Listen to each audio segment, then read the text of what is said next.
Welcome to money talk with Deep. আজকের এই ভিডিওতে থাকছে উইকে কবে কী ছুটি আছে, উইকে কী আপডেট আসছে সেই আপডেটের ব্যাপারে কথা থাকছে।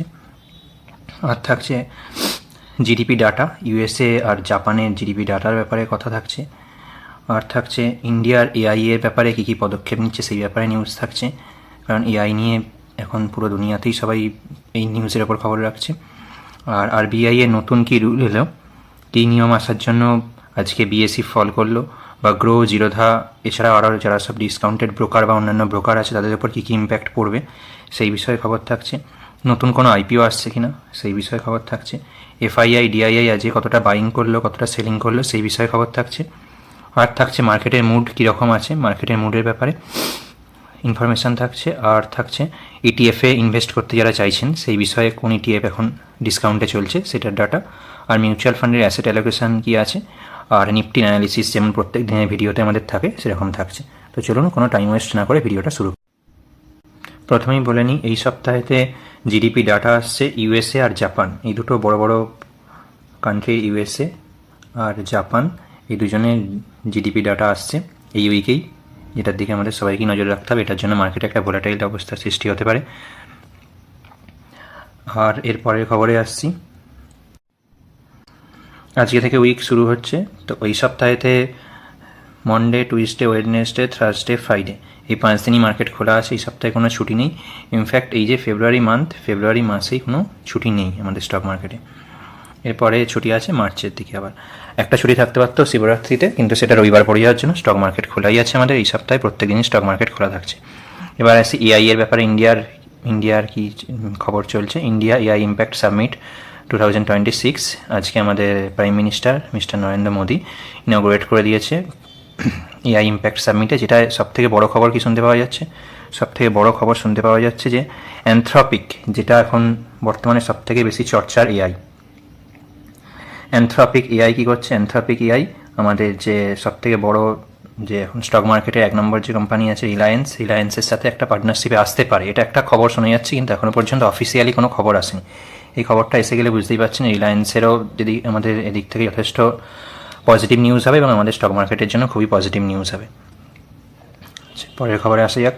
পরের খবরে আরবিআই কী করেছে, আরবিআই নতুন রুলসে কিছু চেঞ্জ এনেছে। যেমন বলছে RBI mandates 100% collateral for broking funding, no bank funding for proprietary trading under new amendments. এটা কী হয়ে যাচ্ছে না, আগে কী হতো, আগে যেসব আমাদের যেসব ব্রোকারেজে আমরা ইউজ করি সেই সব ব্রোকারেজ কী করতো না, ব্যাঙ্ক থেকে একটা পার্সিয়ালি কোলাটারাল, ধরুন 100 টাকা লোন হিসেবে নিল, যেটা একটা পার্সিয়ালি কোলাটারালের হয়তো 40% একটা কোলাটারাল রেখে লোন পেত। কিন্তু এখন সেটা হচ্ছে না, এখন 100%ই তার জন্য কোলাটারাল রাখতে হবে। আর একটা জিনিসও আরবিআই বলেছে, যদি কোনো স্টককে প্লিজ হিসেবে রাখে কোনো ব্রোকারেজ, তাহলে তার 40% হেয়ার কাট হিসেবে বাদ যাবে। মানে ধরুন 1 কোটি টাকা স্টক রাখলো, তাহলে সেখান থেকে 40% বাদ গিয়ে 60 লাখসই ব্যাঙ্ক লোন হিসাবে পাবে। আর প্রোপ্রাইটারি ট্রেডিং কি না, ব্যাঙ্ক থেকে লোন নিয়ে ব্রোকারেজরা কী করতো না, কোনো জিনিসে ট্রেডিং করতো। ধরুন কোনো স্টকের ব্রোকারেজের মনে হচ্ছে এই স্টকটা উপরে যেতে পারে, তো ব্রোকারেজ তখন কী করতো, ব্যাঙ্কের থেকে অল্প সুদে অথবা প্রায় অনেক সময়তে বিনা ইন্টারেস্টেই লোন নিয়ে দেন সেদিনেই অথবা 2-1 দিনের মধ্যেই ব্যাক করে দিত ব্যাঙ্ককে। সেই টাকাটা ওরা কী করে দিত, ট্রেডিং করে নিত। এখন ব্যাঙ্ককে আরবিআই যে নির্দেশ দিচ্ছে যে এটা এরকম এলেই আগেই না করে দিতে, এবারেতে কী হবে না, যেসব ব্রোকারেজ সংস্থা আছে তাদেরকে নিজেদের টাকাতেই ট্রেডিং করতে হবে। আর এরা এই সুবিধাটা পাবে না। এবার এই সুবিধাটা যখন এরা পাবে না, তখন এদের আর্নিংয়ের ওপর প্রভাব পড়বে। তখন কী হবে, তখন এরা হয়তো এখন যেটা ফ্রি ব্রোকারেজ আছে অথবা যেসব সুবিধা আমাদেরকে দিচ্ছে এখন অতটা সুবিধা হয়তো এর পরের দিকে আমাদের পাস অন নাও করতে পারে। এই খবরটা খুবই গুরুত্বপূর্ণ খবর, এটার দিকে আমাদের সবাইকেই একটু নজর রাখতে হবে। আচ্ছা, এবারে বলি আমাদের আজকে একটা এনএসি আর বিএসসি দুটো আমাদের লিস্টেড ব্রোকারেজ সংস্থা, এনএসি আর বিএসসি দুটো আমাদের ব্রোকারেজ সংস্থা আছে। এর মধ্যে বিএসসি লিস্টেড আছে, এনএসি এখনও পর্যন্ত লিস্ট হয়নি, মার্কেটে আইপিও আসার কথা চলছে। তো বিএসসি যেহেতু লিস্টেড আছে, বিএসসিতে আজকে আমরা ভারী একটা ফল দেখতে পেয়েছি, অনেক বড় একটা ফল দেখতে পেয়েছি, প্রায় 7.45%। তো এটা ওই খবরটা ইম্প্যাক্টেই হয়েছে, কারণ কি না, আরবিআই তো নতুন রুল করে বলেই দিয়েছে এখন 100% কোলাটারাল রাখতে হবে, আর ব্যাঙ্ক কোনো বিনা কোলাটারাল রেখে পুরোপুরি পার্সিয়ালি কোলাটারালে বা বিনা সুদে বা ব্যাংকের টাকা নিয়ে এখন ট্রেডিং করতে পারবে না। এবারে এখন যদি ব্রোকারেজ সংস্থা ট্রেডিং করতে গিয়ে, তাহলে নিজেদের টাকাতেই তাদের ট্রেডিং করতে হবে। আচ্ছা, এরপরের খবরের দিকে আমরা চোখ রাখি। এরপরে আজকে এফআইআই ডিআইএ ডাটা দেখে নিই। এফআইআই আজকে 972 কোটি টাকার সেলিং করেছে, আর ডিআইআই যারা আমাদের ডোমেস্টিক ইনভেস্টর আছে তারা 1666 কোটি টাকার বাইং করেছে। আর আইপিওর খবর এখন এই মুহূর্তে আজকে পর্যন্ত কোনো মেন বোর্ড আইপিও আসার কথা নেই। যদি আসে তো আইপিওর আপনাদের তো জানেনই, এই চ্যানেলে রোজের ভিডিও আপলোড হতে থাকে। তো আইপিও যদি আসার কোনো খবর থাকে আপনাদের সেই বিষয়ে অ্যানালিসিসও করে দেওয়া হবে, সেটা অ্যাপ্লাই করবেন না অ্যাভয়েড করবেন, এবং নতুন আইপিও এলে আপনাদের সেই খবরও জানিয়ে দেওয়া হবে। আচ্ছা, এরপর আজকে আমাদের মার্কেটের মুড দেখে নিই। আগের দিনেতে আমাদের মার্কেটের মুড ছিল প্রায় এই জায়গাতে ছিল, সেখান থেকে কী হয়েছে, কিছুটা আমাদের ফিয়ারের দিকে এখন মুভ করেছে মার্কেট মুড ইন্ডেক্স। এখন আছে 52.23-তে, অল্প একটু গ্রিডের দিকে আছে, কিন্তু আস্তে আস্তে আস্তে আস্তে মার্কেটের মুড ফিয়ারের দিকেতেই আসছে। এবারে বলে দিই, যারা ইটিএফে ইনভেস্ট করতে চাইছেন, এখন কোন ইটিএফ সব থেকে লোতে যাচ্ছে। 20% 20-ডে মুভিং অ্যাভারেজের থেকেও প্রায় 10%, 11%-এর কাছাকাছি নিচে যাচ্ছে আইটি ইটিএফ, আইটি 20 আর টেক। আজকে যদিও আইটি একটু ওপরে উঠেছে, কিন্তু তবুও এই আইটি ইটিএফই এখন সব থেকে ডাউনে যাচ্ছে। আচ্ছা, এবারে মার্কেটের অ্যাসেট অ্যালোকেশন দেখে নিই। টপ মোস্ট মিউচুয়াল ফান্ডে এখনও পর্যন্ত তারা ইকুইটিতে 76.84% ইনভেস্ট করে রেখেছে, ক্যাশে আছে 21.45 এবং ডেটে আছে 1.71। এখনও পর্যন্ত তারা হয়তো একটা অ্যাজাম্পশান রাখছে মার্কেটে একটা ডাউনফল আসতে পারে, যেটা আমাদের সবারও একটা অ্যাজাম্পশান আছে মার্কেটে হয়তো সামনের দিনে আমরা একটা কারেকশান দেখতে পাবো। তো সেই জন্যই হয়তো মিউচুয়াল ফান্ডে যারা ফান্ড ম্যানেজার আছে তারাও ক্যাশ কিছুটা হোল্ড করছেন।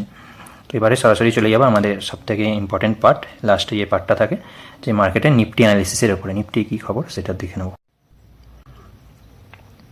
তো আজকে দেখতে পাচ্ছি যে গিফট নিফটি আপ আছে, নিফটি 50 আমাদের যে ইন্ডেক্স সেটাও 0.83% আপ হয়েছে। এটা লাস্ট ভিডিওতে আমরা আলোচনা করেছিলাম অলরেডি, যে যতটা ডাউনে এসছে এখান থেকে হয়তো একটা সোমবার মঙ্গলবারে একটা হালকা আপ মুভ আমরা দেখতে পারি, কিন্তু এটাতে আপনারা কেউ বিভ্রান্ত হবেন না। আমাদের মার্কেটের ট্রেন্ড এখনও পর্যন্ত নেগেটিভই আছে। আচ্ছা, ব্যাঙ্ক নিফটি, ব্যাঙ্ক এর আগের দিনের ভিডিওটা যদি কেউ দেখে থাকেন দেখবেন যে ওখানেও আমরা এটাও আলোচনা করেছিলাম যে ব্যাঙ্ক এখন ভালো রকম সাপোর্ট দিচ্ছে। যে টাকাটা আইটিতে আমরা একটা বড় ফল দেখেছিলাম, আইটি থেকে টাকাটা উঠে এখন ব্যাঙ্কিং সেগমেন্টেই ঢুকেছে বলে মনে হচ্ছে। মিড ক্যাপেও অল্প কিছু পজিটিভ দেখতে পাওয়া গেছে এবং স্মল ক্যাপ নেগেটিভে আছে, খুবই সামান্য নেগেটিভে আছে। ইন্ডিয়া ভিক্স আজকে আমাদের পজিটিভে কিছুটা পজিটিভ ভোলাটিলিটি বেড়েছে। ডাউ জোন্স কিছুটা আপ আছে, ন্যাসড্যাক কিছুটা আপ আছে। জাপানের মার্কেট আজকে ডাউন গেছে 1.24%। চায়নার হ্যানসেং মার্কেট কিছুটা আপ আছে, গোল্ড কিছুটা পড়ছে এবং বিটকয়েন কিছুটা মাইনাসে আছে 1.59%। আচ্ছা, ইথেরিয়াম কিছুটা প্লাসে আছে। অয়েল, যেটা ক্রুড অয়েল, এটা পজিটিভে আছে 1.05%। এটা পজিটিভ হওয়া মানে জানেন আপনারা যে এটা যত পজিটিভ হবে তত আমাদের ক্ষেত্রে খারাপ, কারণ আমরা হচ্ছে ক্রুড বাইরে থেকে কিনে আনি। ক্রুডকে বাইরে থেকে কিনে আনার জন্য আমাদের ডলার লাগে। তো এটাতে কি হয় না, আমাদের দেশের একটা মোটা পয়সা বাইরে বেরিয়ে যায়। তো এই ক্রুড যত আমরা সস্তায় পাবো ততই ভালো, ক্রুডের দাম যত বাড়বে সেটা আমাদের পক্ষে নেগেটিভলি ইম্প্যাক্ট করে। আইটি আজকে অল্প আপ হয়েছে। অটো সেক্টর আজকে কিছুটা ডাউন গেছে। ফার্মা আপ আছে। ব্যাংকেরই এখন পজিটিভ দিক চলছে। আমরা যেটা লাস্ট ভিডিওতে একটা নিফটি অ্যানালিসিসে আলোচনাও করেছি এবং মার্কেটের একটা পজিটিভ নেগেটিভ দিক নিয়ে লাস্ট যে ভিডিওটা এসেছিল গত শনিবার, তো ওতে আমরা আলোচনা করেছি যে কোন কোন সেক্টরে এখন ইনভেস্টমেন্ট করলে ভালো হবে, তার মধ্যে ব্যাংক একটা, সেটা বলেইছি। তো আজকে ব্যাংক সেই মুভি দিয়েছে। রিয়েলিটি কিছুটা আপ আছে, এনার্জি আপ আছে, ডিফেন্স অল্প কিছুটা আপ আছে, ইনফ্রা সেগমেন্টে আপ আছে। অয়েল অ্যান্ড গ্যাসে কিছুটা পজিটিভ আছে। এখানে আর একটা ভালো খবর আছে রিলায়েন্সের জন্য, যে এই খবরটা এখনও পর্যন্ত অফিসিয়ালি আসেনি, কিন্তু শোনা যাচ্ছে যে ট্রাম্প নাকি ভেনিজুয়েলা থেকে অয়েল কেনার জন্য রিলায়েন্সকে মঞ্জুরি দিয়ে দিতে পারে। প্রাইভেট ব্যাংক আপ আছে। মিডিয়া কিছুটা ডাউন আছে। হেলথ কেয়ার আপ আছে এবং মাইক্রো ক্যাপ যে আছে, স্মল ক্যাপ মাইক্রো ক্যাপ দুটোই ডাউনে গেছে। নিফটি কেমিক্যাল কিছুটা ডাউনে গেছে। তো এবারে সোজা চলে যাওয়া যাক আমাদের নিফটি অ্যানালিসিসের দিকে, যে দেখা যাক নিফটির চার্ট কী বলছে এবং আগামী দিনে নিফটি কোন দিকে যেতে পারে সেটা আমরা একটু দেখে নিই।